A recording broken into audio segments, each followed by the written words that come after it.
નિર્મળનગરમાં લારી ધારકે યુવાન પર છરી વડે હુમલો કરાતા ઈજા પહોંચી છે। લારી ધારકે આ જ રીતે લારી રહેશે તેમ કહીને ગાળો આપી ધાક ધમકી આપીને છરી વડે હુમલો કર્યો હતો।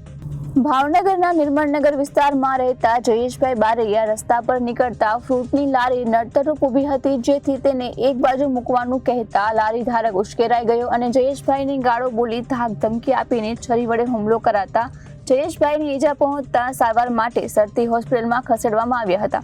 જયેશભાઈએ જણાવ્યું હતું કે લારી ધારકે આ જ રીતે લારી રહેશે તેમ કહીને ગાળો આપી ધાક ધમકી આપીને છરી વડે હુમલો કર્યો હતો। બારૈયા જયેશ ગંભુભાઈ, હું નિર્મળનગર વિસ્તારમાં રહેવાસી છું।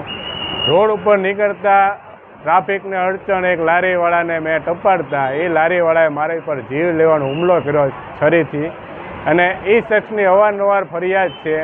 એસોસિએશન ડાયમંડ એસોસિએશનવાળાએ પણ 4-5 ફરિયાદ નાખેલી છે, છતાં આ શખ્સ બહારથી આવીને અહીંયા ધંધો કરીને આટલો આતંક મચાવે છે। તો મારી આ ગુજારિશ છે કે આ લોકો બહારથી આવીને આટલો આતંક મચાવે છે તો આમાં પ્રજાની સુરક્ષા શું? આ એક વ્યક્તિ તરીકે મારો સવાલ છે। શું કર્યું તમારે? મને છરી વડે હુમલો કર્યો। આ વિશે પોલીસ ફરિયાદ કરી? હા, હું પોલીસ ફરિયાદ કરી છે। Reporter Firoz Malik, ABC news, Bhavnagar.